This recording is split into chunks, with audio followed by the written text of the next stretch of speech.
Okey, bismillahirrahmanirrahim. Assalamualaikum warahmatullahi wabarakatuh. Alhamdulillahi rabbil alamin wassalatu wassalamu ala Rasulillah wa ala alihi wa sahbihi wa man walah amma ba'.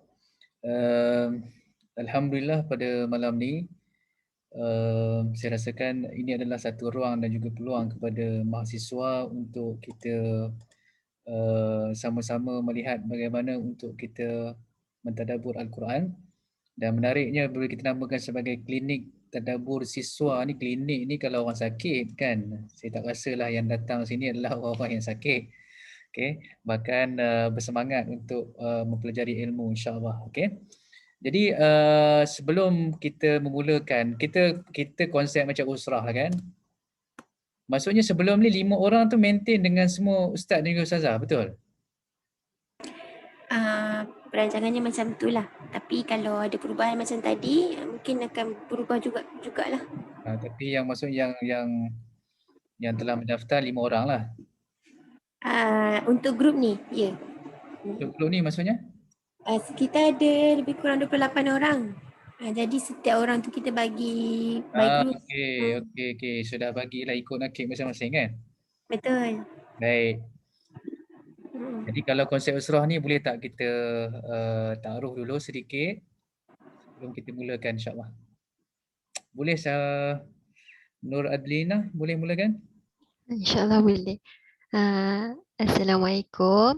Salam. Nama saya Nur Adlina binti Muhammad Ashhad, asal daripada Rawang, Selangor. Okey, sekarang belajar di mana? Sekarang belajar di UiTM Shah Alam. UiTM Shah Alam dalam bidang? Bidang Business Computer, Information System. Okey, Information System. Okey. Okey, yang kedua Nur Zulaika. Assalamualaikum warahmatullahi wabarakatuh. Nama saya Nur Zulaika. Sekarang berada di Nilai, asal Nilai. Belajar di UiTM Perlis, kos Teknologi Polimer, degree. Sekarang di Perlis ke di negeri sendiri? Di Nilai.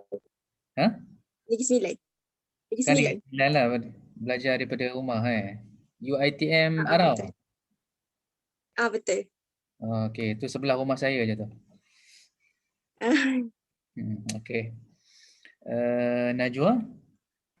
Bismillahirrahmanirrahim. Nama saya Najiha Nur Najwa, boleh panggil Najwa. Berasal dari Johor. Sekarang ni dekat UIA. Saya UIA Kuantan, kuliah perubatan. Tahun 3. Johor kat mana? Johor dekat Pasir Gudang. Kuliah perubatan? Okey.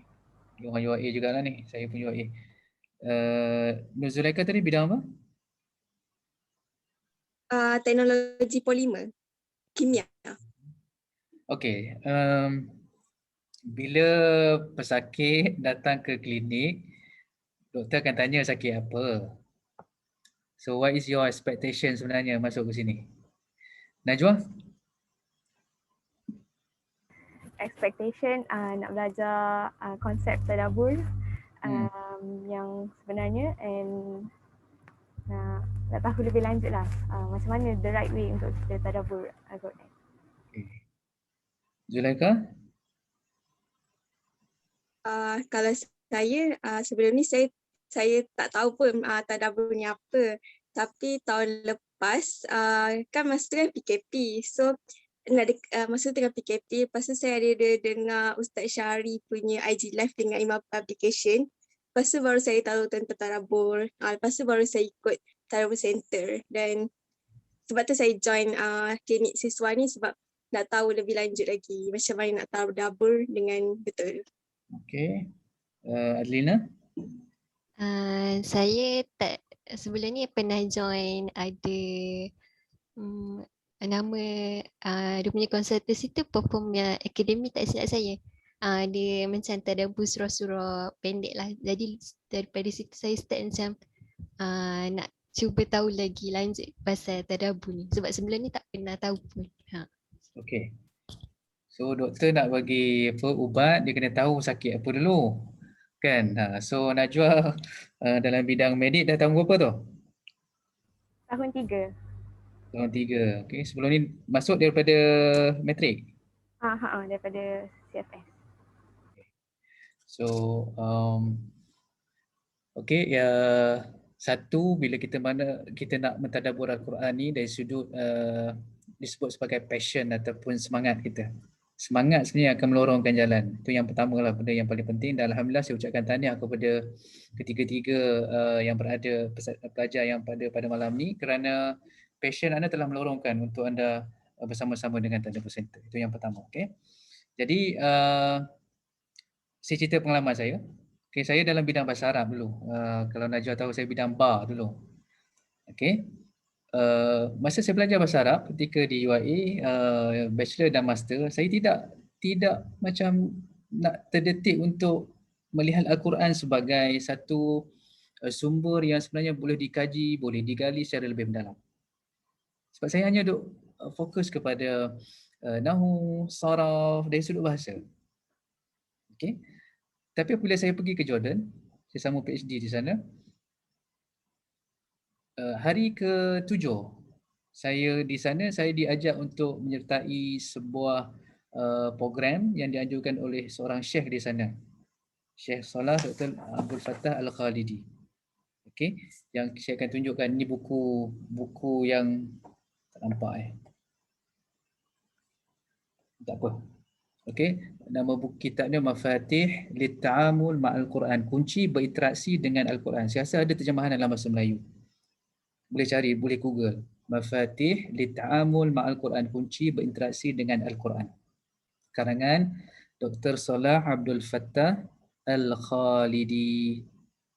Okey, jadi insya-Allah pada malam ni kita akan mengambil beberapa poin daripada buku kitab ini.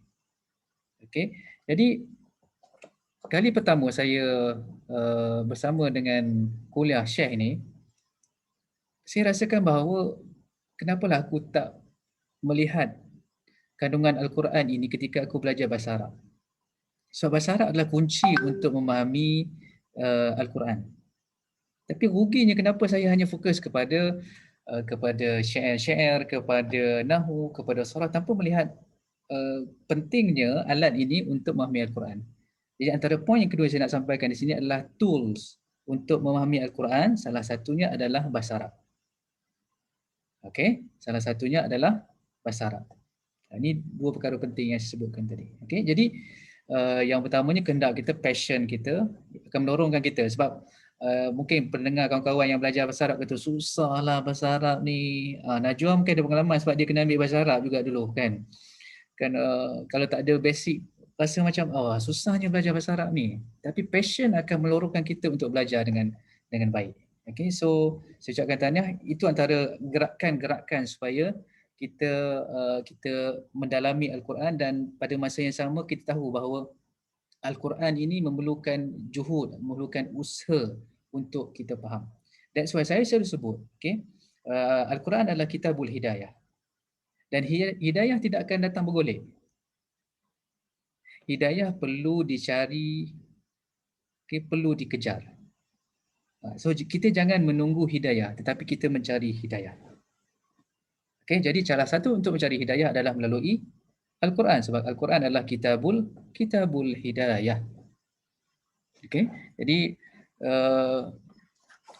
itu antara perkara-perkara penting sebelum kita mulakan perbincangan kita pada malam ni. Perbincangan yang santai sebab konsepnya usrah tetapi kontennya agak berat. So at least kita dapat seimbangkan antara konten dan juga cara kita berbincang. Okay, saya tak nak penyampaian yang bersifat sahala saja. Saya nak ada interaksi. So anytime, okay, kalau rasa nak tanya soalan, just tanya saja. Okay, okay, tak ada masalah untuk interject. Okay. Okay, let me share my screen. Okay, boleh nampak tak skrin saya? Boleh. Boleh. Okay.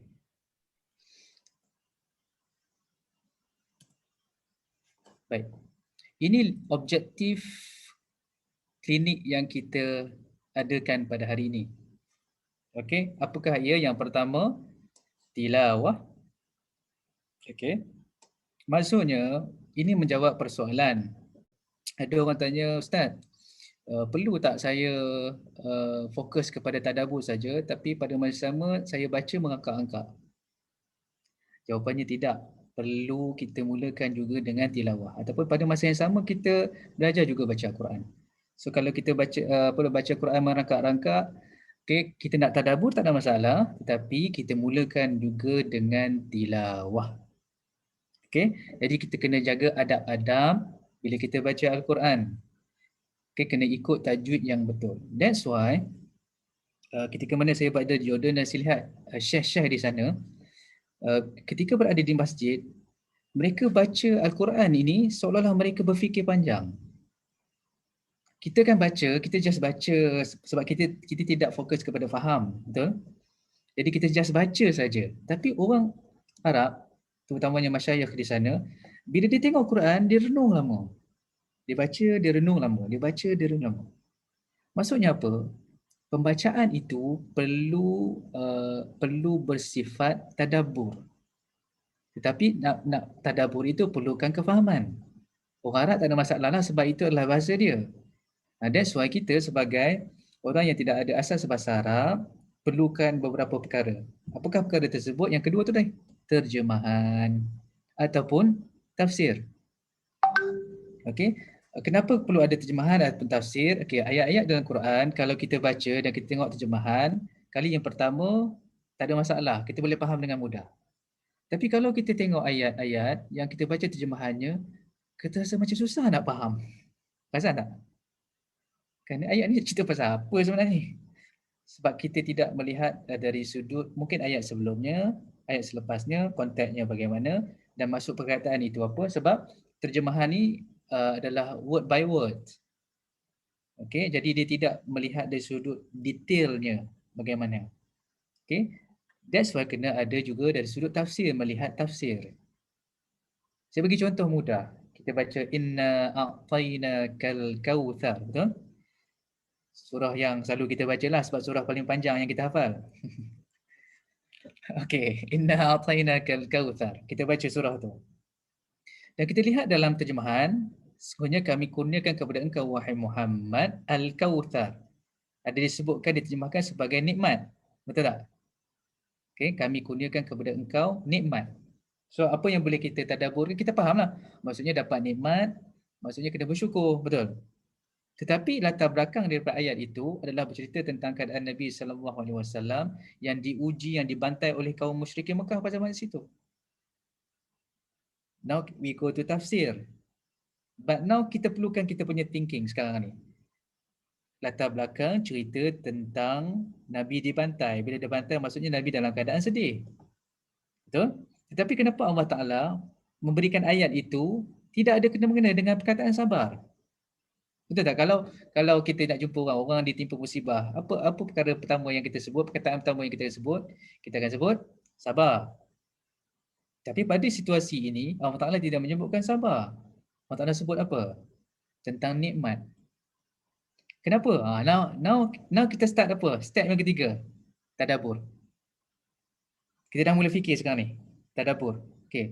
Kenapa latar belakangnya begitu, ayatnya begini? Okay, dan kita kena patah balik kepada tafsir tadi untuk faham. Okay, jadi rupa-rupanya untuk nak mendapatkan sabar kena bersyukur dahulu. Orang yang tidak bersyukur susah untuk sabar. Baru kita nampak, oh ini mutiara tadabbur sebenarnya. Nampak tak kat situ macam mana kita go step by step. That's why bila kita baca secara tartil, tidak kelang kabut, baca relax. Bila tartil ini tujuannya apa? Tujuannya untuk kita lihat satu persatu perkataan tu. Okay, jadi orang yang ada asas bahasa Arab ni dia boleh faham lah satu-satu perkataan. Kita berhenti sekejap. Ini pasal apa ni? Kita tengok terjemahan. So jangan rushing untuk baca Quran ni. Take your time. Take your time. So kita buat macam satu agenda dalam seminggu tu kan. Okay, kita kata kita nak fokus kepada surah ni. Target. Mungkin satu hari 2 atau 3 ayat saja. Okay, tengok aku nak faham ayat ni cerita tentang apa. Dan dia perlu usaha sikit lah. Nak kena tengok terjemahan, nak kena tengok tafsir, lepas tu nak kena fikir. Dan we need time. So jangan kelang kabut, it's okay. Kan, sebelum puasa kan kita kejar nak khatam Quran. Okay, it's okay, tak ada masalah. Okay, tapi at the same time kita buat juga tadabbur. Tafsirnya kita nak tadabbur 30 juzuk Al-Quran mustahil dalam masa 1 bulan. Kan, tetapi kita ambil lah 1, 2 ataupun 3 ayat, kita sama-sama tadabbur. Okay. That's why bila saya balik daripada Jordan, saya jadi macam gila. Gila apa? Bila saya buka radio, dengar orang baca Al-Quran, ayat Quran, dan benda tu menyebabkan saya trigger. Ayat ni tentang apa? Saya akan berhentikan kereta saya tepi jalan dan saya akan cari makna dulu. Sampai tahap tu, sebab bila kita dah ada passion. Tapi jangan ikut cara saya lah. Kan? So ini adalah proses. Okay? Once kita dah ada tadabbur dan kita berasaskan apa? Berasaskan panduan daripada terjemahan, panduan daripada tafsir, dan barulah kita ada tazakur, barulah kita boleh berkongsi apa yang kita faham tu. Maksudnya kefahaman kita itu bukanlah based on our thinking only, but it is based on translation and also tafsir. So dia tidaklah apa yang kita fikirkan itu jauh daripada maksud sebenar asal ayat tersebut. Jadi orang selalu tanya soalan kepada saya, tadabbur ni macam mana? Adakah boleh kita baca ayat tu terus kita mentadabbur? Adakah begitu caranya betul? Bagi saya tadabbur ada disiplin. Maksudnya kena kembali kepada terjemahan, kembali kepada tafsir, supaya apa yang kita fikirkan itu kerangkanya begitu. Cuma kita boleh keluarkannya pada konteks yang berbeza. Contoh macam tadi kan, Nabi dibantai oleh musyrikin Mekah kan, sebab membawa satu ajaran agama yang baru. Kan? Kita bawa konsep kita apabila kita ditimpa musibah. Nampak tak konteks yang berbeza? Tetapi dia punya perkaitan ada kaitan. Konteks Nabi je lah dia dibantai, dia sedih. Maksudnya itu adalah musibah, betul? Dan pada ketika itu juga Nabi Muhammad SAW kehilangan anak lelaki baginda. Nampak tak ada musibah kat situ? Now, kita try relate dengan kehidupan kita. Pasti kita ditimpa musibah, betul? Kita tidak terlepas daripada musibah. Now, bila kita kata, okay, aku ditimpa musibah. What should I do from this ayah? Maksudnya aku kena belajar untuk jadi orang yang bersyukur terlebih dahulu. Barulah aku boleh bina sabar. Okay, now we are applying that knowledge. Nampak tak? Okay, that's why kita kata tadi, barulah kita boleh berkongsi buah fikiran kita dengan orang lain, dengan kawan-kawan kita yang terdekat. Sebab apa? Kita dah ada kefahaman yang betul terhadap ayat tersebut. Jadi kalau soalan orang bertanya boleh tak tadabbur tanpa melihat terjemahan dan juga tafsir, bagi saya itu bukan disiplin yang betul. Okay, sebab dalam Al-Quran dia ada 2 jenis ayat. Satu ayat yang bila kita baca kita terus boleh faham. Yang tu mungkin kita boleh buat tadabbur dengan mudah. Tapi ada ayat-ayat yang memerlukan terjemahan dan juga tafsir. Tafsirlah secara khususnya. Macam saya sebutkan tadi lah, inna a'tainakal kautsar, walaupun ayat itu ayat yang sangat pendek tetapi dia punya latar belakangnya adalah berbeza daripada fizikal ataupun struktur ayat tersebut. Jadi ini adalah perkara-perkara yang perlu kita jadikan sebagai panduan tazakur, okey, dan kita boleh berkongsi buah fikiran dan tabligh. Inilah baru kita datang konsep dakwah tadi, sampaikan kepada orang lain. So nampak tak dia punya prosesnya macam mana? So prosesnya bermula daripada diri kita, to improve ourselves. Okay, but not to be perfect. Kan, kalau nak tunggu perfect sampai sudahlah kita tak ada tabligh tu. Betul tak? Okey, sampai setakat ni ada tak soalan? Ustaz nak tanya soalan boleh? Ya. Sila. Contohlah kan. Contoh kalau kita baca satu muka surat Al-Quran, lepas tu kalau kita baca, lepas kita baca maksudnya kita tilawah, lepas tu kita baca terjemahan satu muka surat. Lepas tu kalau saya nak pilih ayat tertentu untuk tadabbur saja boleh ke? Ataupun kita kena tadabbur setiap ayat? Ke kita boleh pilih ayat tertentu? Kita boleh pilih ayat tertentu, cuma untuk memahami ayat tersebut kena faham konteks ayat sebelumnya dan konteks ayat selepasnya. Sebab kadang-kadang ayat tu di tengah dia ada kaitan dengan ayat sebelum dengan ayat selepas. Okay, faham. Contohlah, So, sebagai contoh, wal fitnatu asyaddu minal qatli. Fitnah itu lebih besar daripada membunuh, betul? Okey, Betul. kalau kita tadabbur, kalau saya bagi ruang kepada 3 peserta pada hari ini kan. Bila baca ayat tu apa yang anda semua faham? Wal fitnah asyaddu minal qatli. Fitnah itu dosanya lebih besar daripada membunuh. Perbuatan fitnah tu membawa dosa yang besar lah, maksudnya dia nak bagi tahu perbuatan fitnah tu bahaya lah macam tu kot. Okey, so apa fitnah yang Zulaikha faham kat situ? Fitnah pada agama mungkin. Okey. Najwa, apa pandangan Najwa? Bila baca ayat tersebut kan? Perbuatan fitnah tu maksudnya bila seseorang melakukan fitnah, tak kisahlah fitnah macam mana, fitnah terhadap agama ke, perbuatan seseorang ke, maksudnya akan memberi dosa yang besar lah. Okey. Sama ganjaran, sama taraf dia dengan membunuh. Okey, so bila kita kata fitnah itu dosanya lebih besar daripada bunuh, apa yang trigger kita sekarang ni? Apa persoalan yang timbul sekarang ni?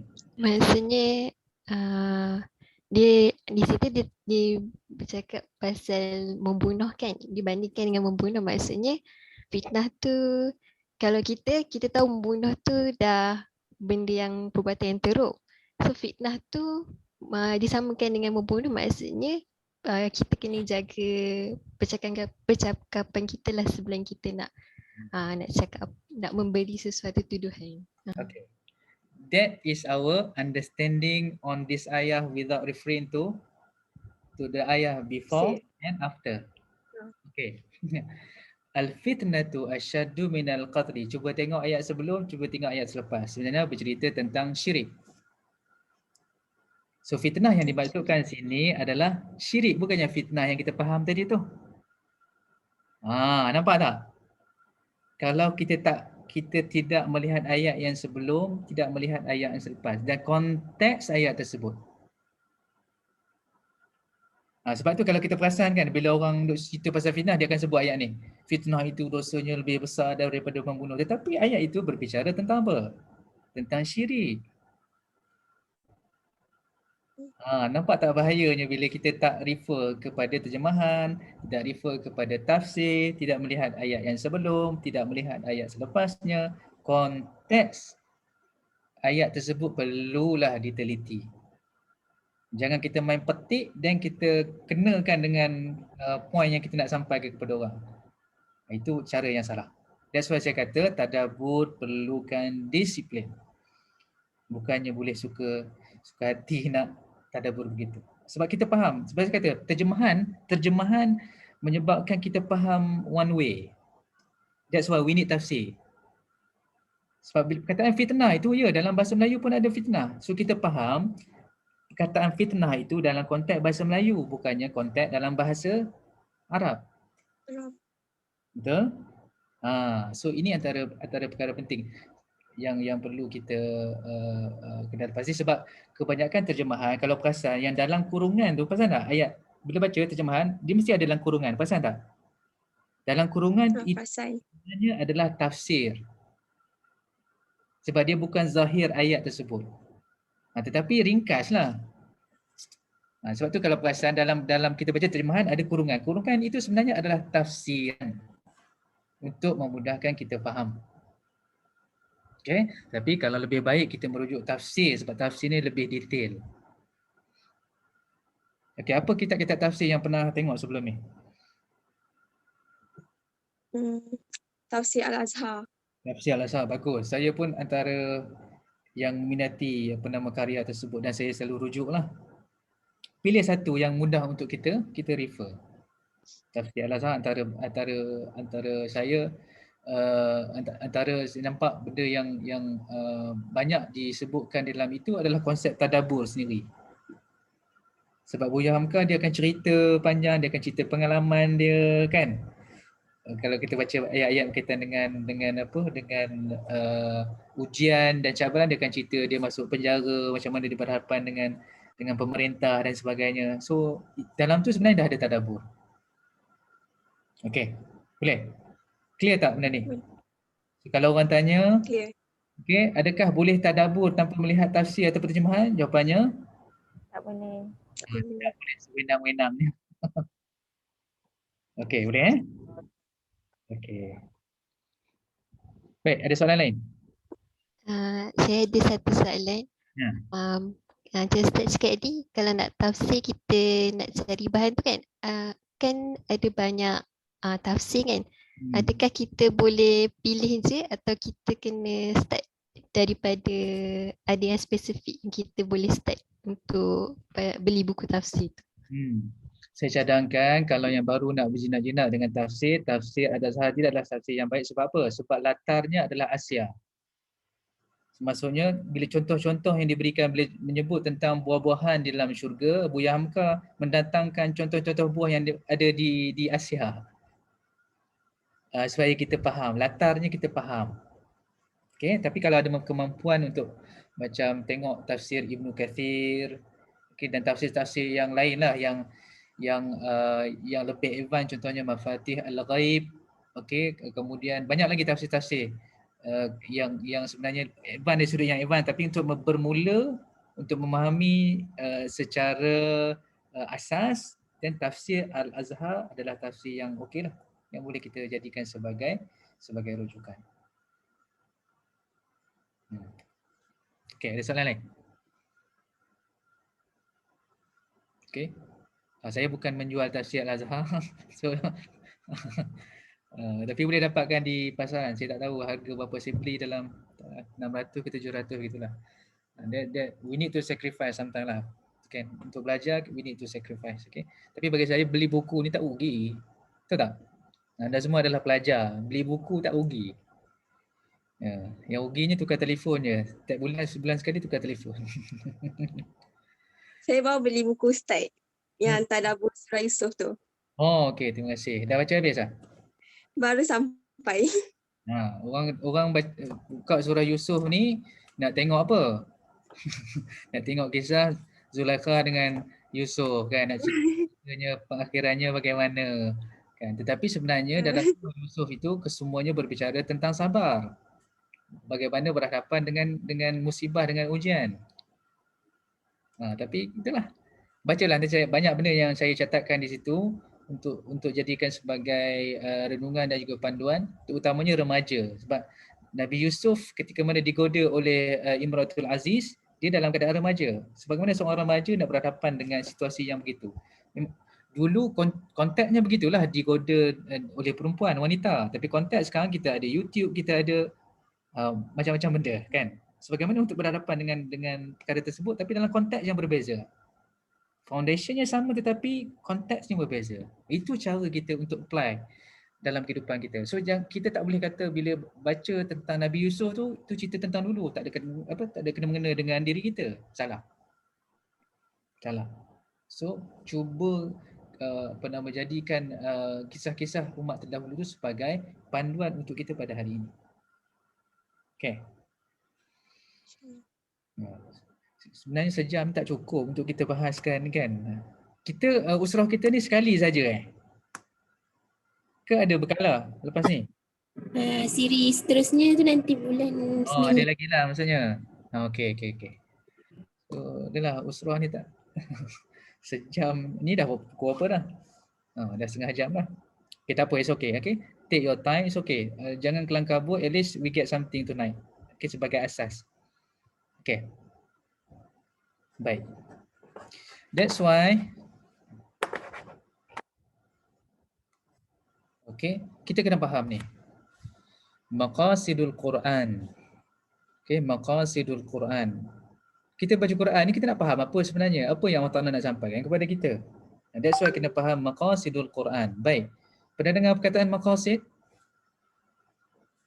Siapa pernah dengar perkataan maqasid? Kenapa? Najwa lah. Sebab sekarang ni di UAE duk sebut tentang maqasidul syariah, maqasidul syariah. Apa itu maqasid, Najwa? Makna ataupun tujuan. Makna atau tujuan. Contoh? Contoh maqasid syariah yang kita tahu, contohnya agama, akal fikiran, hifzul akal, hifzuddin, hifzun nafs dengan harta, satu keturunan. Okay. Okay, very technical lah kita sebut tentang maqasid asy-syariah. Sekarang kita bicara tentang maqasidul Quran. Okay, kita nak faham perkataan maqasid dulu. Saya bawa analogi mudah lah. Okay, katakan kita naik kenderaan dengan adik kita lah. Adik kita umur berapa tahun ni? 6 tahun, 7 tahun. Naik kereta, kita drive sampai dekat traffic light. Warna merah kan? Kita pun berhenti kenderaan. Adik kita tanya, "Kakak, kenapa berhenti?" So apa jawapan kita? Sebab lampu merah. Betul, lampu merah. So dia akan tanya lagi, "Kenapa lampu merah kena berhenti?" Undang-undang jalan raya. Undang-undang jalan raya. Nanti polis saman. Betul? Saman. Okey. Betul. Kenapa polis nak saman? Sebab membahayakan Sebab orang salah. lain. Sebab membahayakan apa? Membahayakan orang lain. Membahayakan Pengguna jalan raya lain. orang lain. Kita nak orang lain tercedera, betul? Ya. This kind of question kan, why, inilah maqasid. Contoh, puasa. Soalannya apa? Kenapa puasa? Betul? Solat. Kenapa solat? Now we are talking about Al-Quran. Why Al-Quran? Kenapa baca Al-Quran? Kenapa nak faham Quran? Inilah 5 perkara yang terdapat dalam Al-Quran yang perlu kita tahu. Apakah ia? Yang pertamanya, ketuhanan. Ini perkara yang paling asas Quran nak sampaikan kepada kita. Maqasid Al-Quran. Okey. Yang keduanya ada hukum hakam. Kena fahamlah hukum hakam yang terdapat dalam Quran. Yang ketiga adalah kehidupan selepas mati. So kalau kita baca dalam Al-Quran, banyak sangat yang menceritakan tentang kehidupan selepas mati. Sebab apa? Masalah umat terdahulu mereka tidak percaya kepada kehidupan selepas mati. Hari ini ramai tak orang yang tak percaya kepada kehidupan selepas mati?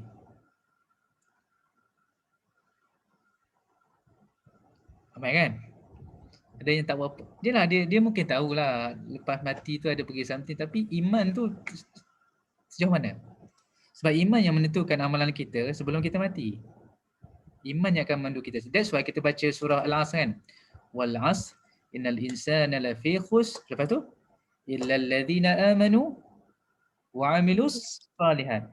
Iman yang akan menentukan tahap degree of our deeds. Sejauh mana kita melakukan amalan kebaikan. So kalau amalan kebaikan kita, maksudnya kita fahamlah diri kita sendiri macam mana kan. Amalan kita tak berapa banyak, then we look at our iman. Check balik our iman. Sejauh mana kita beriman kepada Allah. Sejauh mana kita beriman kepada Al-Quran. Sebab itu Quran sebut, kalau tengok dalam banyak ayat kan, kita jumpa kan, iman, lepas tu amal soleh. Iman, amal soleh. Disebutkan iman terlebih dahulu. Sebab iman yang menentukan kan, to what extent kita akan melakukan amalan-amalan kebaikan. So kalau amalan kebaikan yang kita lakukan itu, kita tahu di manakah tahap kita, then we need to check back our iman. Okay. That's why kehidupan selepas mati ni sangat penting. That's why kita tengok macam mana Abu Lahab. Dia tak percaya tentang kehidupan selepas mati. Dan apa benda yang berlaku kepada Abu Lahab. Okay. Bapa saudara Nabi yang kuat menentang baginda ketika hidup. Okey. Apa lagi yang ada dalam Quran? Peringatan tentang kisah peristiwa yang berlaku dalam kalangan kaum terdahulu. Ini antara maqasid syariah nak bagi tahu kepada kita. That's why dalam surah Al-Fatihah Allah Taala sebutkan siratal ladzina an'amta alaihim, itu jalan yang kami kurniakan nikmat kepada mereka. Siapakah mereka? Para nabi, Orang orang-orang yang saleh, orang-orang yang benar, orang-orang yang syahid, kan? Ghairil maghdubi alaihim waladdallin, bukannya jalan mereka yang dimurkai dan mereka yang sesat. Meaning to say, if you look at the stories of Al-Quran, kita akan dapat lihat bahawa ada kisah-kisah yang bercerita tentang mereka yang berjaya. At the same time, ada juga kisah-kisah mereka yang gagal dalam kehidupan.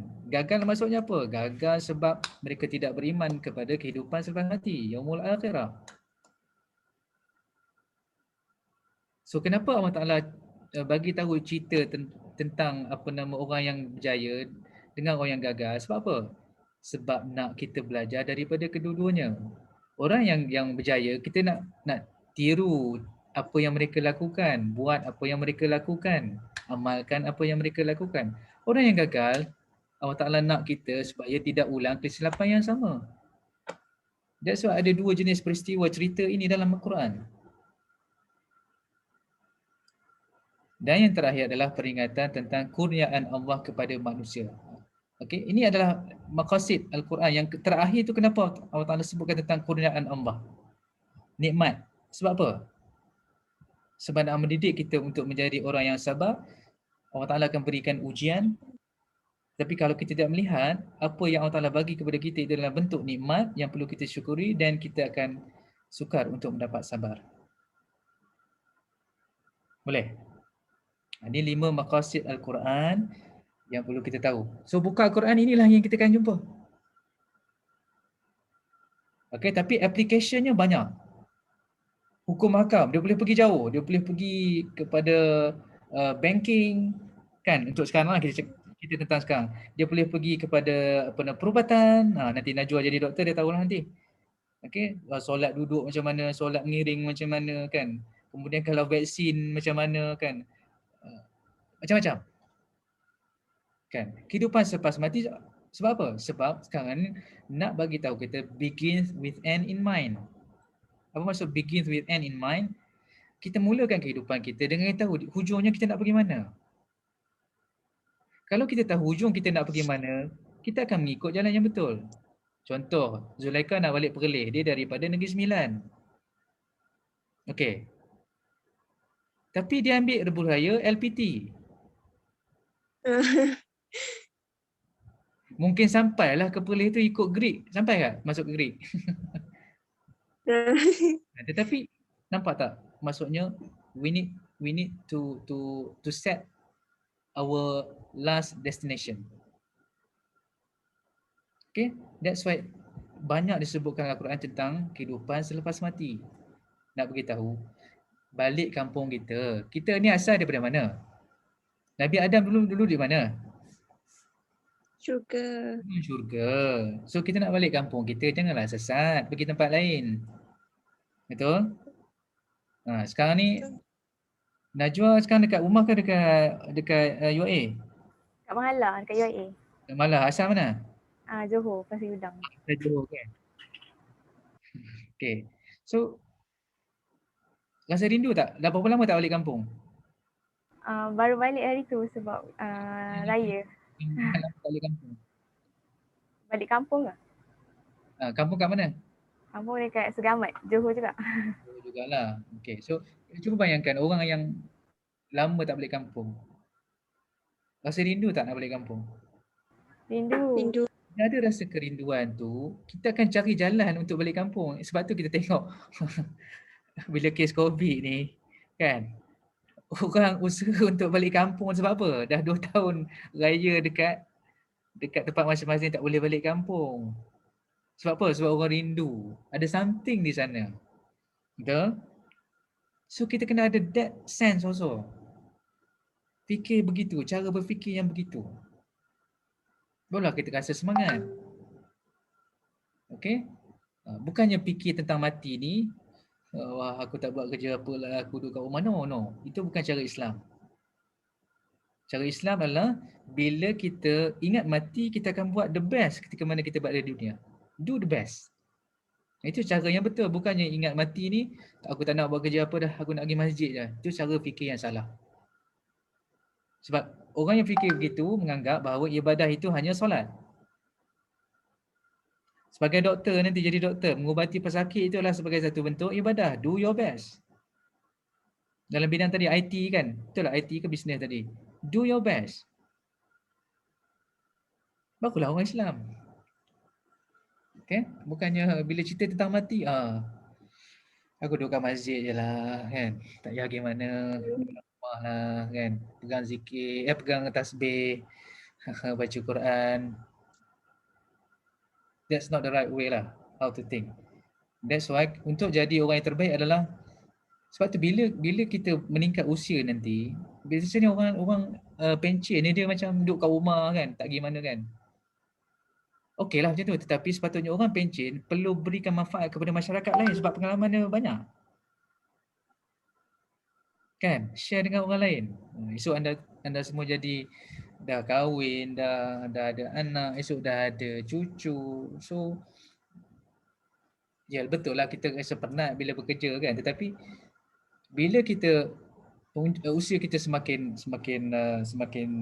meningkat, kita kena mainkan peranan kita dalam masyarakat. Itu perkara yang penting.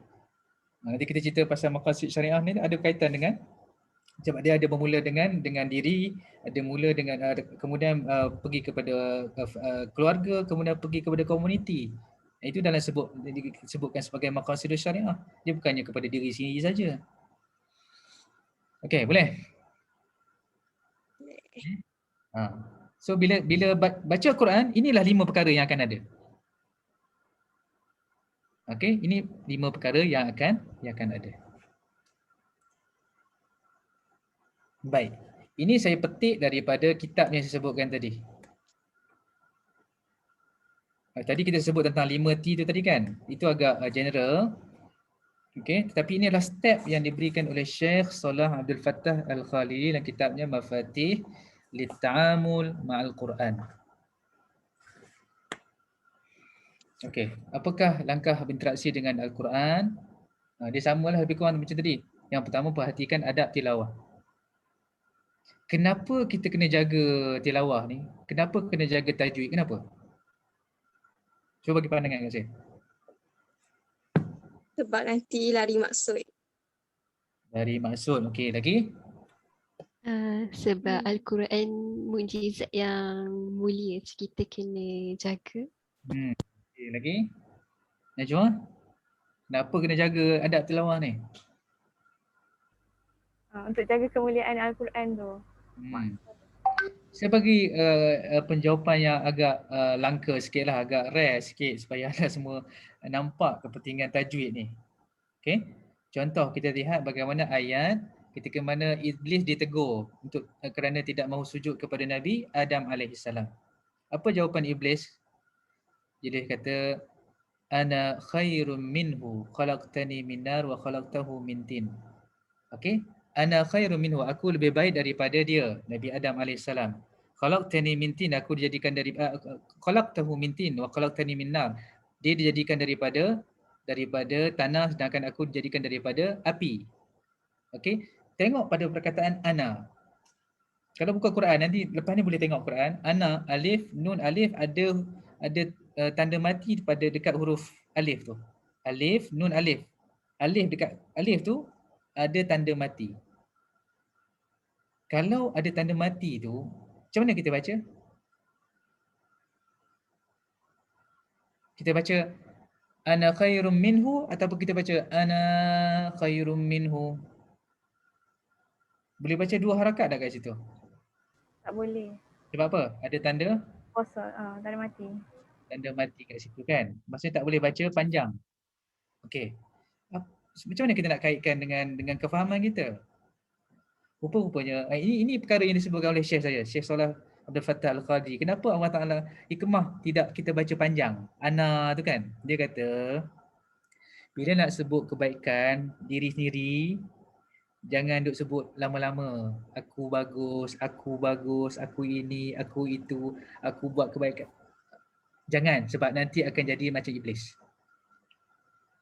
Iblis dia cerita kebaikan, dia akan cerita tentang apa? Tentang apa yang dia rasa dia lebih lah daripada orang. So that's why nak cerita tentang kebaikan diri sendiri, jangan lama-lama sebut akulah yang bagus, akulah yang buat itu, akulah yang, sebab kita takut nanti kita terambil sifat apa. Bukan terambil lah, maksudnya kita membina sifat iblis dalam diri kita. Nampak tak kepentingan tajwid untuk kita faham konteks ayat tersebut dan kita boleh jadikan sebagai panduan. Okey, itu salah satu contoh, banyak lagi contoh yang boleh kita jadikan sebagai panduan. Cuma untuk hari ini itulah sebagai mukadimah untuk perbincangan kita pada hari ini. Okey. Yang kedua, baca dengan perlahan, khusyuk dan penuh penghayatan. Perlahan ni bukannya suara tu perlahan tau. Perlahan maksudnya apa?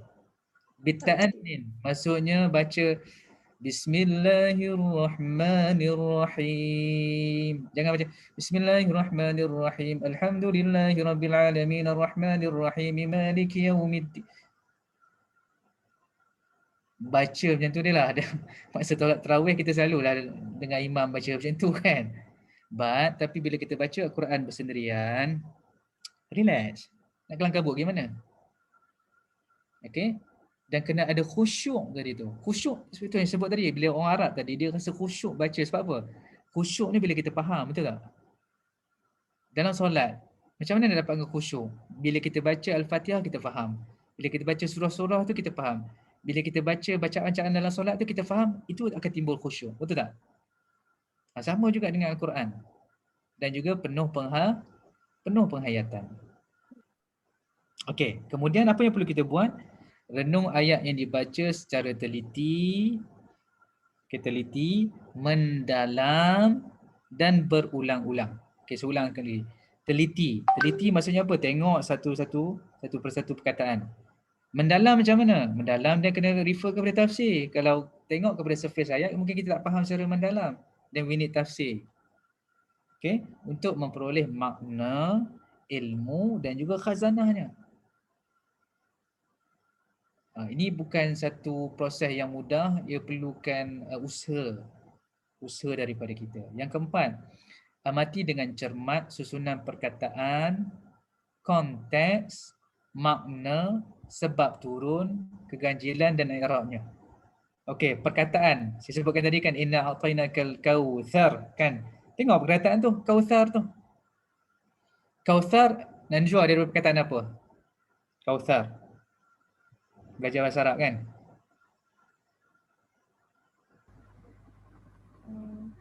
Tak tahu lah Ustaz. Kalau yang ada huruf kaf, ta, ra. Kasir. Kasir maksudnya apa? Kecil. Apa? Banyak. Banyak. Ya, banyak kan? Tapi ayat tu kenapa Allah Ta'ala tak gunakan kasir? Allah gunakan apa? Kautsar. Rupa-rupanya ada makna. Apa beza kasir dengan kautsar? Kasir banyak. Okey, saya umpamakan saya pegang gelas kan? Pegang gelas, saya tuang air. Air tu hampir nak penuh lah. Itu namanya kasir. Kaf, sa, ya, ra. Kasir, banyak. Air yang penuh tadi tu, okey, saya ambil lagi botol air, tuang lagi sehingga melimpah ruah. Itu namanya kathur. Kaf, sa, waw, ra. Kautsar macam mana? Kautsar ni tak boleh nak bandingkan dengan kathir dan juga kathur. Maksudnya apa? Nikmat tu terlalu Luas. Terlalu banyak. Wa in ta'uddu ni'matallahi la tuhsuha. Jika kamu menghitung nikmat Allah, nescaya kamu tidak akan dapat menghitungnya. Itulah namanya kautsar. Subhanallah. Bila kita ditimpa ujian, kita ditimpa musibah, kenapa kita duk fokus kepada satu musibah tu? Sedangkan Allah Ta'ala bagi banyak nikmat yang tidak terhitung. Kenapa sedikit ujian itu yang kita nak salahkan Tuhan? Kan orang ada ketika bila ditimpa ujian musibah, salahkan Tuhan kan? Tapi dia lupa nikmat yang Allah Ta'ala bagi itu dia syukur ke tidak? That's why Allah Ta'ala ajar kita melalui ayat yang saya bacakan tadi, nak dapatkan sabar kena syukur. So kena develop syukur tu dengan banyak. Kalau tidak kita akan susah untuk sabar. Contoh macam Najwa, saya faham. Belajar medik is not easy. Ramai yang terkandas di tengah jalan. Kan? But bila kita ditimpa satu ujian, musibah kan, ketika belajar, ingat balik nikmat yang Allah Ta'ala berikan kepada kita. Orang lain ramai nak masuk medik. Tak dapat, aku dapat masuk medik. Nampak tak cara kita berfikir? The way we think. Itu akan mengubah dari sudut cara kita bertindak. Tapi kalau kita fikir kan, matilah aku kan. Aku apa fail SEM ni kan, block ni dah fail kan. Macam mana? Kalau kita fokus kepada itu, then we cannot move on. Kita tidak mencari solution. Kita hanya berfokuskan kepada masalah itu tanpa kita melihat ada solution di sana. That's why apa yang kita belajar daripada surah Al-Kawthar tadi, bila mana kita berhadapan dengan musibah, Allah Ta'ala kenang nikmat tu supaya kita tenang. Relax. Sebab orang bila ditimpa musibah ujian ni, dia kelang kabut, dia gelabah sampai mengambil tindakan yang salah. Jadi cara untuk tenangkan diri kita adalah dengan kita kenang nikmat yang banyak. Okay, boleh? Okay, saya tak bagi contoh surah Yusuf lagi tau. Tapi at least tak apa kot, at least you get the point kan. Nanti kita akan masuklah sikit nanti surah Yusuf. Okay, tak apa ke ni Atika? Tak mengapa Ustaz. Okey ke? Okey je Ustaz, tak apa, tak mengapa. Yang penting saya nak dapatkan the steps tu terlebih dahulu supaya kita tadabbur surah Yusuf nantilah. InsyaAllah kita akan ambil satu ayat nantilah. Okey. Kemudian perkataan konteks tadi kan, konteks macam mana kan, konteks penama ayat tersebut, rupanya konteksnya cerita tentang Nabi dalam keadaan ditimpa musibah, tetapi Allah Ta'ala datangkan perkataan tersebut. Maknanya bagaimana, sebab turun tadi dah, ayat tu turun sebab apa? Sebab menceritakan tentang keadaan Nabi yang ditimpa musibah dan juga ujian. Tetapi kenapa perkataannya begitu? Sebab itulah macam saya sebutkan tadi, ada sebab-sebabnya.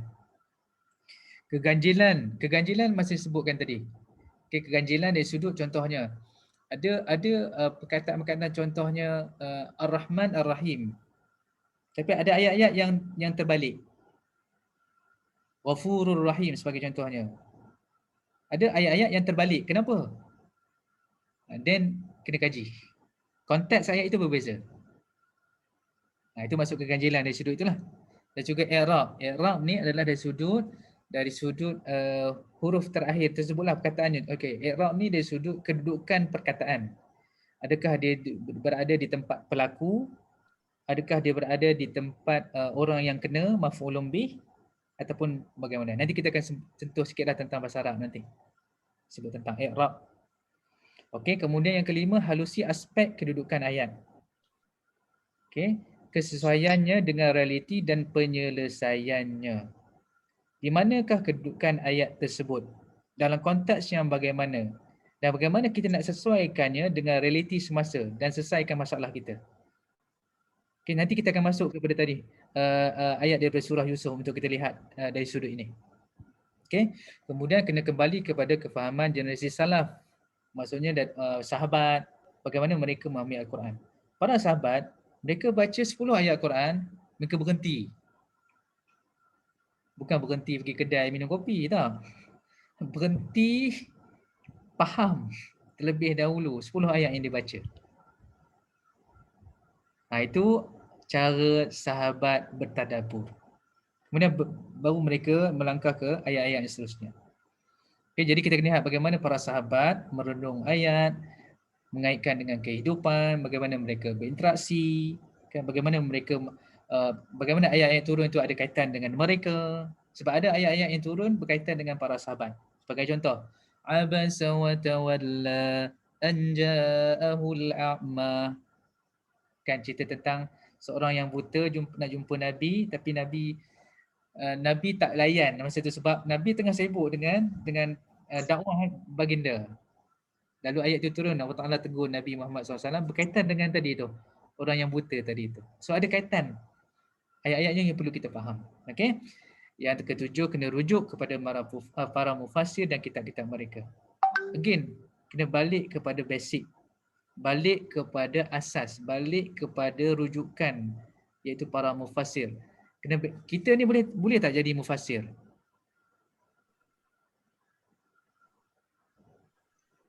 Boleh? Apa maksud mufassir? Ahli tafsir. Kita ni boleh tak jadi ahli tafsir? Untuk nak jadi ahli tafsir, dia perlu menguasai berpuluh-puluh jenis ilmu. Apakah ilmu tersebut? Yang pertama, ilmu Al-Quran, Sunnah, Fiqh, apa lagi? Ilmu psikologi, ilmu sosiologi, pelbagai jenis ilmu untuk mereka mentafsirkan Al-Quran. So kita ni tak layak lah, terutama orang yang bercakap sekarang ni, tak layak untuk menjadi mufassir. Jadi kalau if you cannot beat them, so we join them. So kita hanya merujuk apa yang mereka nyatakan di dalam kitab-kitab tafsir. Okay, adalah kita ada mufassir yang contemporary, ada mufassir yang dah lama. Okay, so sekarang pun ada mufassir yang contohnya Syekh yang saya sebutkan tadi lah, Syekh Salah Abdul Fattah Al-Qadir, beliau ada salah seorang mufassir, okay, yang boleh kita jadikan sebagai rujukan. Okay, boleh? Ini adalah detail out daripada 5T tadi tu. Okay, 5T yang saya sebutkan tadi, objektif program kita tu. Boleh? Okay, now sebabkan tak nak mengecewakan anda semua, tak apa, lebih sikit. Pukul 10 tak apa? Ada kelas ke apa? Boleh? Boleh. Okay. Boleh. Sekejap, Boleh Ustaz. Okay, jom kita baca sesama ayat ni. Now kita masuk kepada surah Yusuf. Okay, kita baca ayat ni. A'udzubillahi minasyaitonirrajim. وَجَاءُوا عَلَى قَمِيصِهِ بِدَمٍ كَذِبٍ قَالَ بَلْ سَوَّلَتْ لَكُمْ أَنفُسُكُمْ أَمْرًا فَصَبْرٌ جَمِيلٌ وَاللَّهُ الْمُسْتَعَانُ عَلَى مَا تَصِفُونَ. Dan bagi mengesahkan dakwaan itu, mereka pula melumurkan baju Yusuf dengan darah palsu. Bapa mereka berkata, tidak, bahkan nafsu kamu memperelokkan kepada kamu suatu perkara yang tidak diterima akal. Kalau demikian, bersabarlah aku dengan sebaik-baiknya dan Allah jualah yang dipohonkan pertolongannya mengenai apa yang kamu katakan itu. Okey, perasan tak? Terjemahan ni ada bracket tau. Kurungan tu. Okay, dan kan? Lepas tu ada bagi mengesahkan dakwaan itu. Itu adalah tafsir. Sebab apa? Sebab tidak terdapat dalam terjemahan ayat ni. Kemudian, kepada kamu suatu perkara dalam kurungan yang tidak diterima akal. Itu adalah tafsir. Maksudnya dalam terjemahan pun sebenarnya dah ada tafsir, tapi sangat-sangat ringkas lah. Okay. Cuma pada malam ni kita nak tadabbur pada ayat fasabrun jamil wallahul musta'anu ala ma tasifun. Pernah dengar tak fasabrun jamil? Pernah. Okey. Sekarang saya nak adik-adik cuba tadabburkan fasabrun jamil wallahul musta'anu ala ma tasifun. Tapi fokus kepada fasabrun jamil dulu. Silakan. Ayatnya dah ada, terjemahannya pun dah ada kat sini. Okey, cuba kita apply kaedah tadi. Okey, siapa nak mula dulu? Jangan takut, it's okay. Okay, saya akan guide insyaAllah. Saya yakin fasabrun jamil ni kita selalu baca, betul? Dan kita selalu sebut pun. Tapi to what extent kita cuba hayati fasabrun jamil tu? Dan to what extent kita cuba cari maknanya apa? Najwa, boleh tak? Cuba tu. Buat apa Ustaz? Try explain. Fasabrun jamil, okay, apa? Based on this ayah, okay. Fasabrun jamil tu, apa Najwa faham? Bersabarlah dengan sebaik-baiknya. Bersabarlah dengan sentiasa bersabar kerana dalam apa jua perkara yang menghadapi hidup kita, macam akan ada hikmah dalam setiap perkara. So bersabarlah dalam apa jua dugaan ataupun cabaran yang mendatangi hidup kita. Okay, cuba relatekan dengan kehidupan Najwa. Mana? Contoh.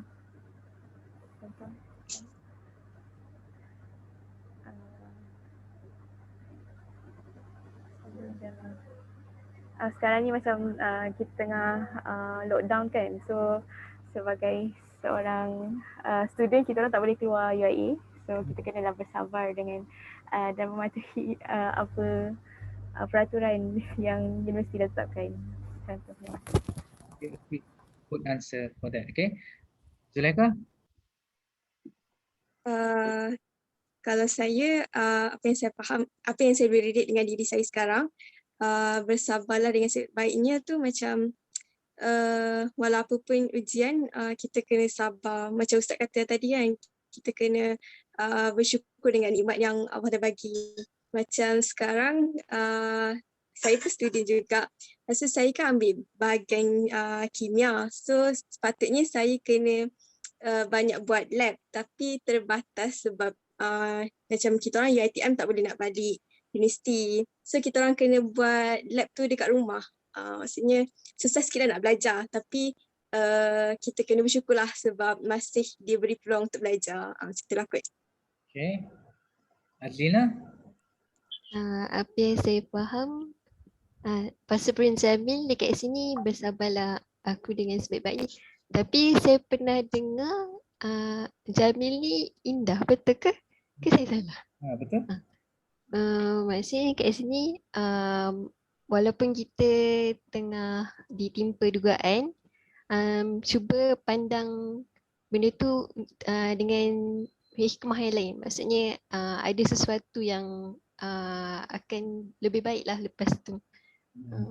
Okay, now, okay, good answer. Now sekarang ni kita we want to put the emotion in that understanding. Sekarang ni tak ada emotion tau. Dia dry. Macam mana kita nak put emotion? Sekarang ni kita cuba faham ayat ni tentang apa ni. Put the situation sekarang. Okay, ini ayat tentang apa ni? Tentang Nabi Yaqub. Bila mana adik-beradik Nabi Yusuf balik, kan? Dia bawa tak Nabi Yusuf balik? Tak bawa balik kan? So apa yang dia tunjuk? Baju yang berlumuran darah. Maksudnya apa? Nak katakan Nabi Yusuf telah meninggal. Put that emotion sekarang ni. Seorang ayah yang diberitahu anaknya telah meninggal. How do you feel sekarang ni? Put in that situation. Okay, boleh? Okay. Kenapa saya minta untuk letakkan dalam that emotion? Sebab kadang-kadang orang berada dalam emosi tersebut, dia gagal untuk mengawal dirinya. Meraung, kan? But Nabi Yaqub, apa perkataan yang terpacur keluar daripada mulutnya? Fasabrun jamil. Bila sebut fasabrun jamil, selepas itu apa? Wallahul musta'anu ala ma tasifun. Bila kita berada dalam keadaan ditimpa ujian, ditimpa musibah, emosinya sangat-sangat berat, tanya diri kita, sejauh mana kita ingat Tuhan. Kan kadang-kadang emosi dah menguasai, Macam mana kita kontrol diri kita dengan kita kembali kepada Tuhan. Boleh faham tak sekarang ni? Apa yang cuba sampaikan sekarang ni? So, melalui ayat fasabrun jamil, bila kita lihat ayat sebelumnya, kita akan dapat that emotion, that context. Dan kita akan apply that emotion dalam kehidupan kita.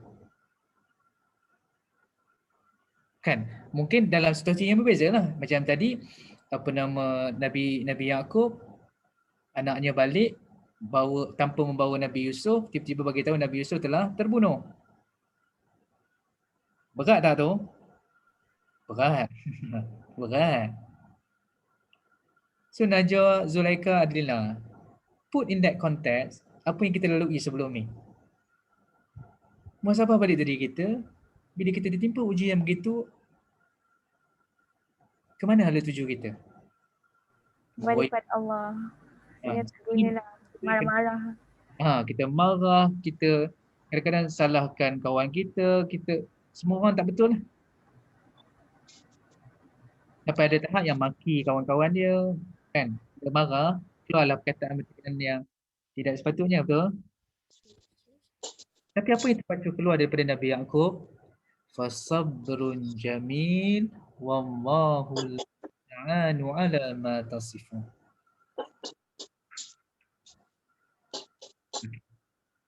Sebab itu kita lihat, now we go to tafsir Al-Mawardi dalam kitabnya An-Nukat.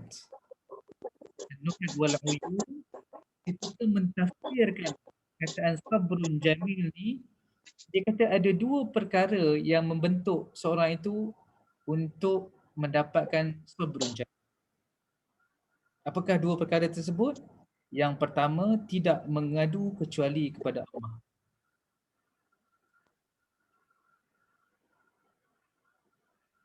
Yang kedua, menunggu dan tidak terburu-buru dalam membuat keputusan.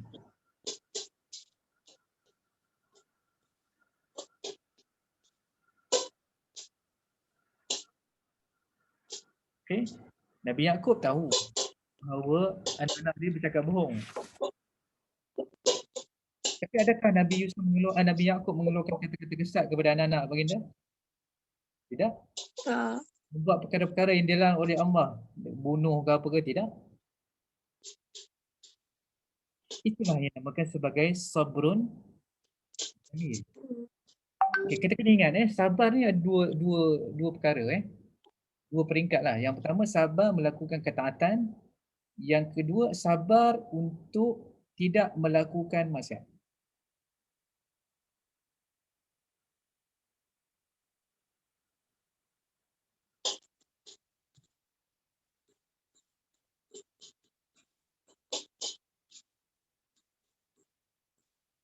Okay. Okay, sekarang saya nak jelaskan tentang fasabrun jamil. Yang pertama, kita kena lihat hakikat seorang manusia. Adakah Nabi Yaakob, walaupun dia Nabi, adakah dia manusia? Ya, dia manusia. Adakah manusia mempunyai perasaan? Ada perasaan.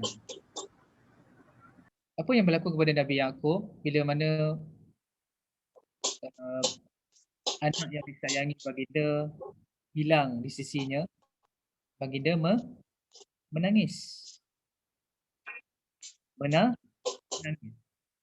Adakah menangis itu satu kesalahan? Tak salah. Kan situasi yang begitu takkan kita tak menangis, betul tak? Lelaki ke, perempuan ke? Itulah manusia. Nabi Muhammad, adakah Nabi Muhammad tak menangis? Nabi Muhammad menangis. Okey? Sehingga apa yang berlaku kepada Nabi Yaakob, menangis sehingga buta mata baginda Nabi Yaakob.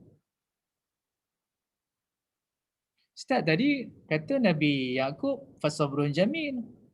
Ni buta matanya sabar apa? Betul tak? Kita fikir macam tu kan?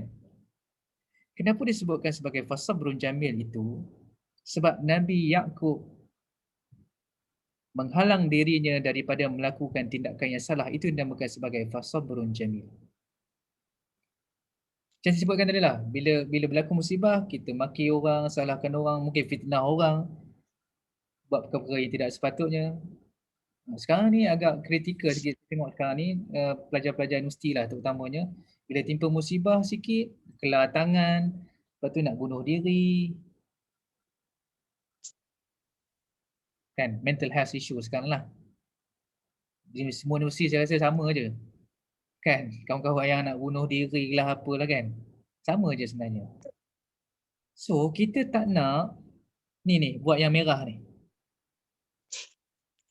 Kalau kita berjaya untuk menahan daripada yang merah ni, okay, then kita sedang apply fasabrun jamil. Boleh faham maksud saya? Mungkin akan ada kesan kepada fizikal kita.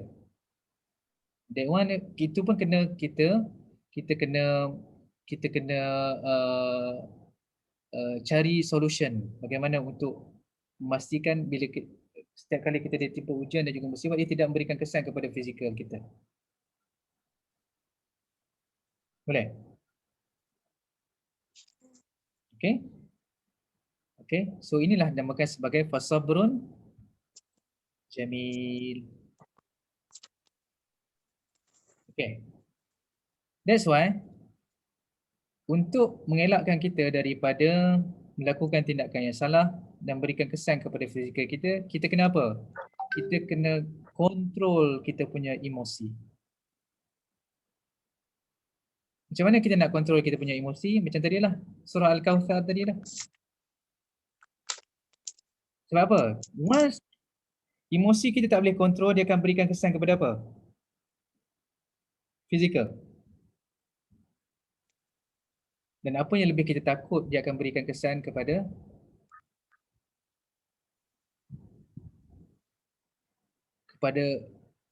diri yang melakukan tindakan yang salah.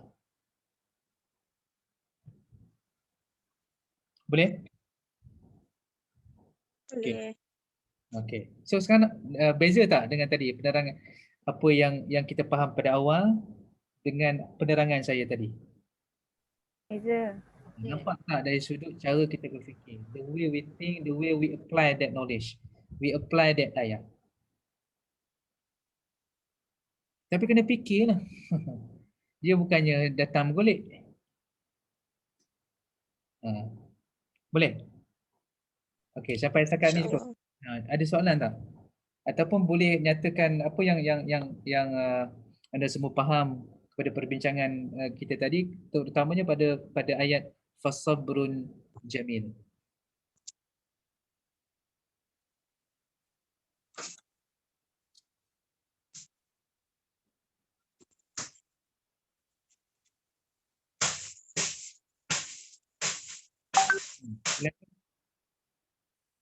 Ataupun kesimpulan kepada perbincangan kita pada malam ni lah, apa yang anda semua dapat sebenarnya?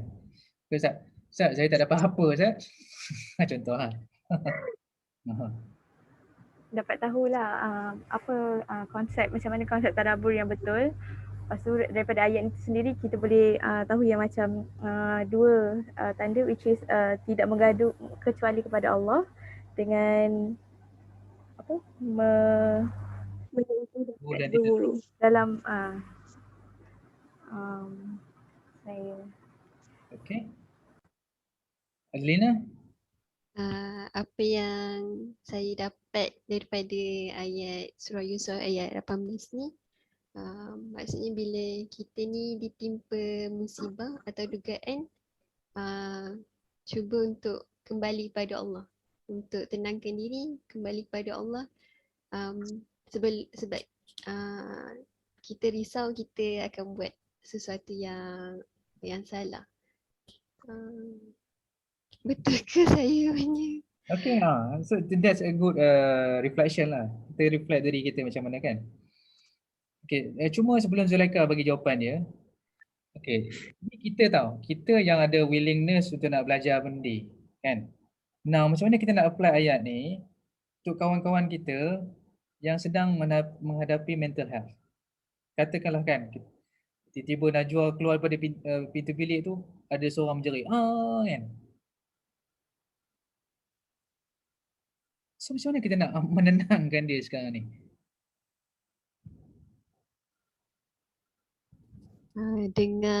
Dengar dulu apa masalah dia. Okey, lagi. Pujuk. Pujuk macam mana? Bagi dia tenang dulu. Okey. Sebenarnya kalau orang-orang yang macam ni, dia orang memang dah out of control. So apa yang kita boleh buat untuk first kali kena tarik dah semua apa-apa benda yang contohnya kalau dia ada mencederakan diri dia, kita kena jauhkan daripada benda-benda tu. Lepas tu kita kena try untuk dengar masalah dia and cuba untuk comfort dia. Maksudnya tenangkan dia and bagi tahu apa yang dia tengah buat tu adalah bukan tindakan yang betul lah. Maksudnya bagi dia kesedaran. Selalunya orang yang ada masalah mental health ni, dia orang tak ada dalam keadaan conscious alert mind lah. So, kita kena bagi dia kesedaran yang apa dia buat tu salah sebenarnya. So ingatkan dia kembali kepada Allah. Suruh dia istighfar macam tu lah. Kalau nak relate dengan surah Al-Kawthar tadi macam mana? Kita nak bantu dia.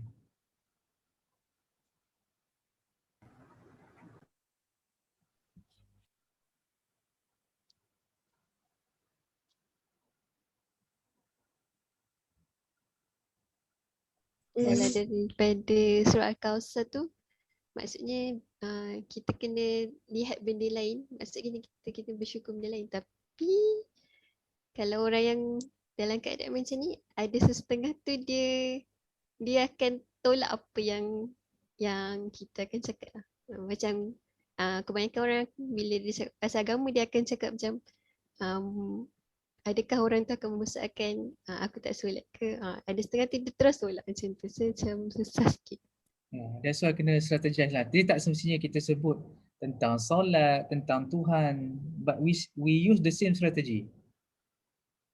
Kan, contoh tadi macam kita kata tentang kenang nikmat kan. Tak payahlah pergi baca inna a'tainakal kautsar dekat dia. Kan? Mungkin first kena tenangkan dia dulu. Tenang dengan kita ajak dia untuk dia fikir tentang kau dapat itu, kau ada ini, ramai orang sayang kau. Contohnya. Bagi dia apa? Bagi dia tenang. Dan baru kita masukkan sedikit demi sedikit. That's surah Kautsar kan, inna a'tainakal kautsar. Tenang loh. Kata apa? Fasalli li rabbika wanhar. Baru ingat Tuhan. Nampak tak? Step dia. Salli li rabbik. Ingat Tuhan. Lalu salat. Wanhar.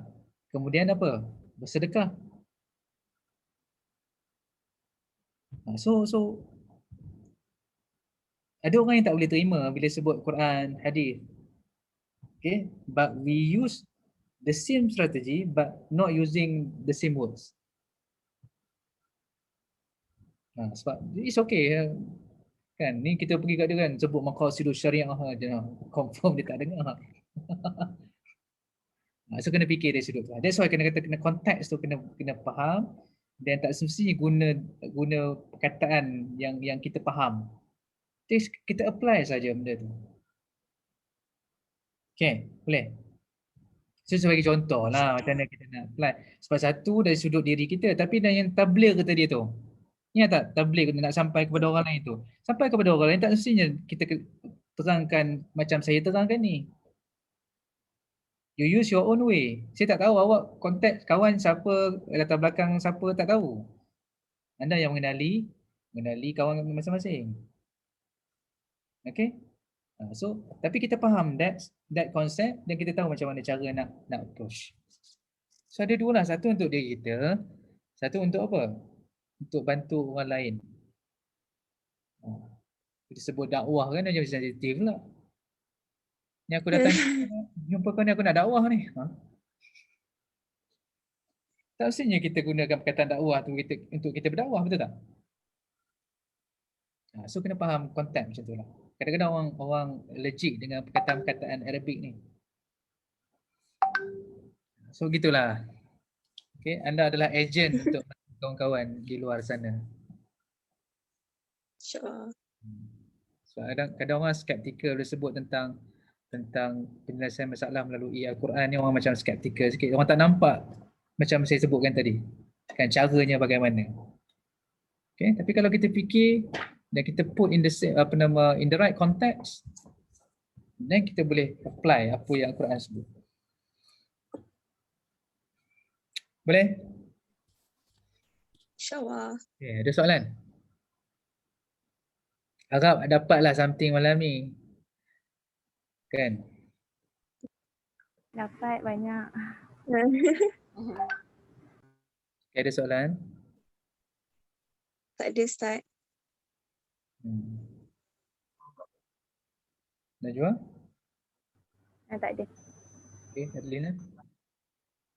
Saya nak tanya, Ustaz kan belajar lepas dah belajar di UIA, belajar sama di Jordan kan. Kadang saya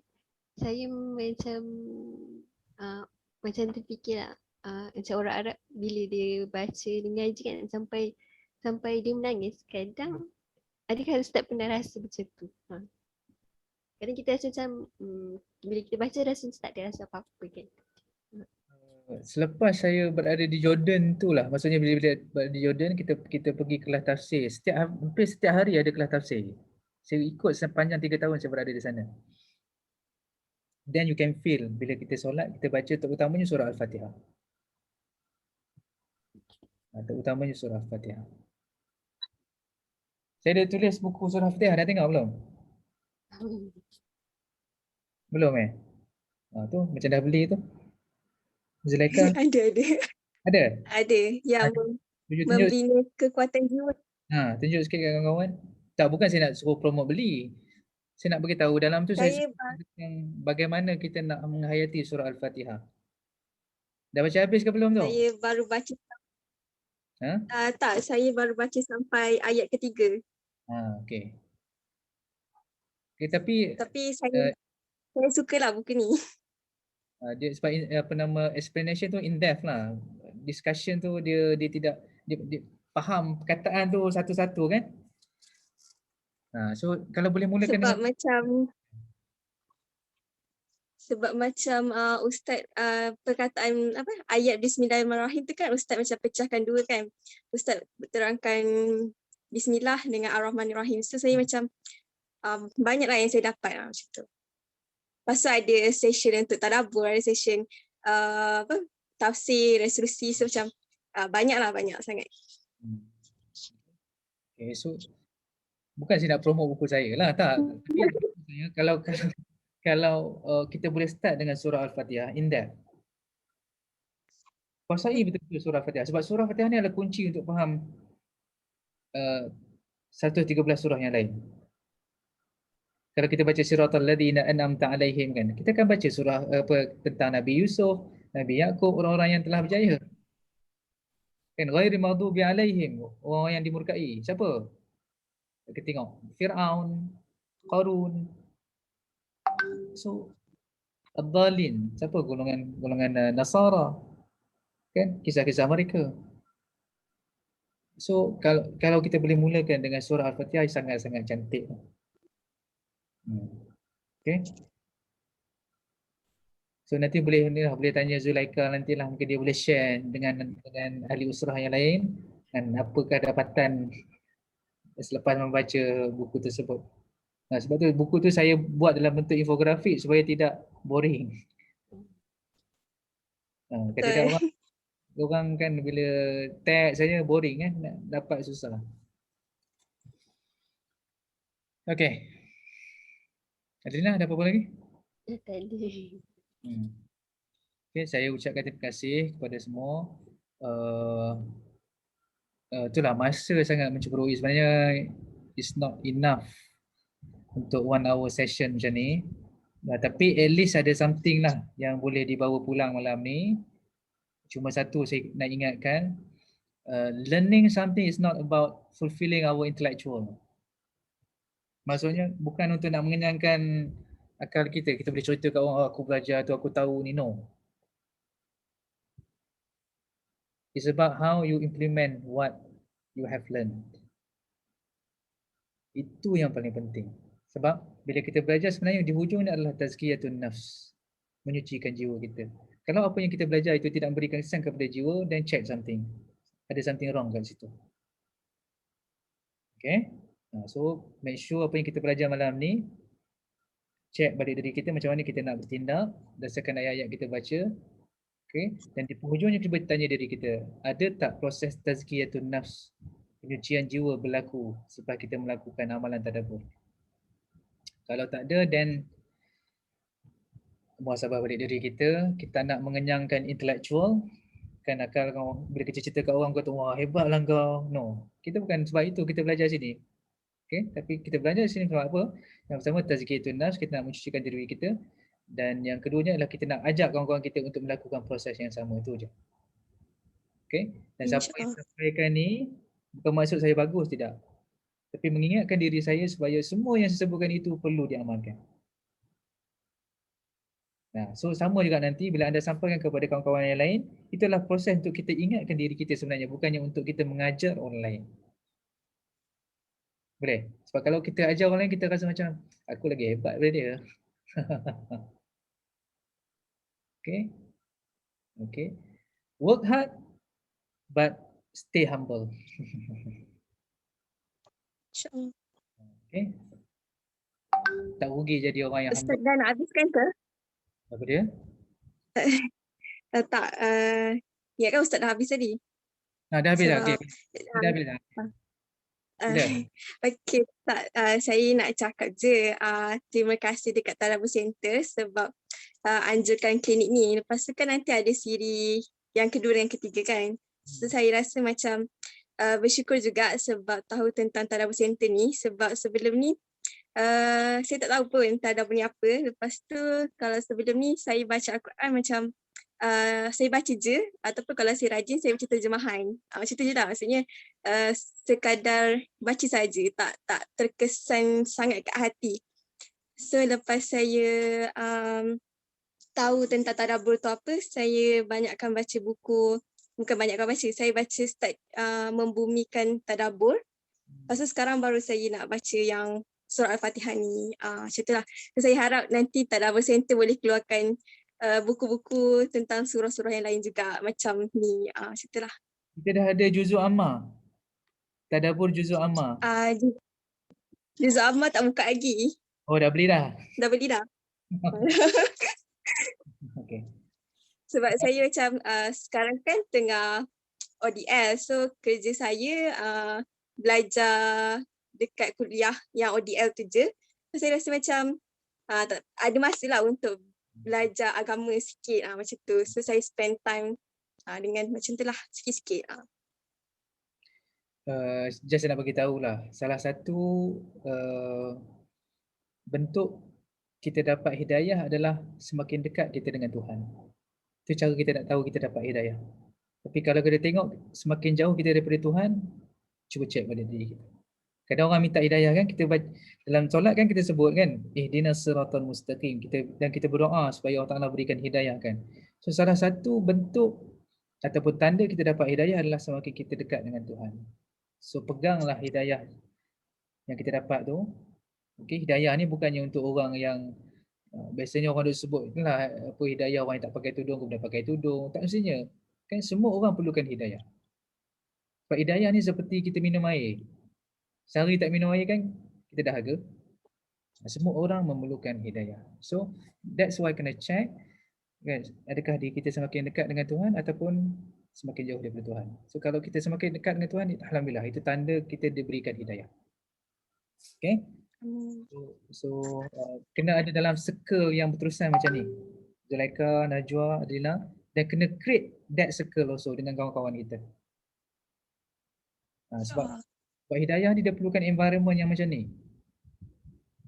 Okay, tetapi jangan menafikan kawan-kawan kita yang kat luar sana. Jangan biarkan, jangan tinggalkan mereka. Bawa mereka sekali. Create that environment. Share dengan mereka. Okay? Itu yang tadi tu, yang tabligh last sekali tu. Untuk sampaikan. Okay? InsyaAllah. Dan insyaAllah untuk makluman juga, tahun ni kita akan keluarkan tadabbur 50 kaedah kehidupan dalam Al-Quran. InsyaAllah. InsyaAllah banyaklah buku-buku akan dikeluarkan oleh Tadabbur Center. Nanti ketika nanti dia boleh bagi tahulah nanti. Okay. InsyaAllah Ustaz, boleh. Okey, so, saya rasa sekadar saja. Kalau tak ada apa-apa, sebelum kita tangguhkan malam ni, ada apa-apa lagi? Okey, Ada Ustaz. sebelum tidur malam ni, cuba fikir balik, muhasabah balik diri kita. Okey, sejauh mana kita dekat dengan Quran, dan kalau kita dah cuba dekat dengan Quran, sejauh mana kita belajar itu untuk mengubah diri kita. Okey, check balik adakah kita belajar sebab kita nak melakukan proses menyucikan hati kita, ataupun kita buat itu kadang untuk kita nak tahu dan kita nak orang kata kita ni lagi pandai daripada mereka. Maka itu benda yang perlu kita muhasabah diri kita. Okey. Tapi pada masa yang sama jangan menafikan tanggungjawab kita untuk menyampaikan kepada orang lain. So jangan stop. Tak naklah sampai kepada orang lain. Lagi orang kata aku hebat lah, aku pandai. No, just buat. Okay, itu dinamakan sebagai mujahadah. Kita melawan nafsu kita yang kan bisikan-bisikan biasa. Okay, saya doakan semoga semua insya-Allah dalam rahmat Allah, dalam hidayah Allah, dan sama kita berada dalam circle ini untuk membina circle-circle yang lebih besar insya-Allah. Okay, anda adalah ejen-ejen perubahan. Tujuan Tadabbur Center adalah untuk meramaikan ejen-ejen perubahan. Kami ini adalah pemula pada ketika itu bila kita start Tadabbur Center. Dulu orang tak tahu pun Tadabbur Center itu apa. Kadang orang tak tahu tadabbur tu apa. Tapi alhamdulillah hari ini dah mula orang dah buka mata tentang kepentingan faham Al-Quran. Dan di TV-TV pun kita tengok banyak kan program-program yang faham Al-Quran, bukan sekadar baca. It's a good sign lah. It's a good sign. But we need to start somewhere, tu je. Tadabbur Center dah bermula. Anda perlu bermula dengan something. Mula kecil-kecil lah, it's okay. Macam semua dekat universiti kan, mula dengan universiti, dengan kawan-kawan masing-masing. Okay. Ni bukan saya berceloteh tak, maksudnya tujuan dan hasrat kami lah wujudkan Tadabbur Center. Okay, bukan untuk nak kata kami hebat, tidak. Kami sangat-sangat dhaif, sangat-sangat lemah, sangat-sangat kurang ilmu. Tapi kita nak ramai orang bersama dengan kami untuk sampaikan mesej Al-Quran walaupun sedikit. Okay. Okay, Tika ada apa-apa pengumuman? Belum kita tamatkan? Tak ada Ustaz. Cuma minta tolong Ustaz ambil gambar. Saya ambil gambar? Ustaz guna komputer kan? Dia nampak lebih besar. Oh, jangan. Saya stop share. So, Tika nak nampak Tadabbur Center je? Tika? Kejap ya Ustaz. Azrina bagi nampak sikit muka apa sebab ke bawah kameranya.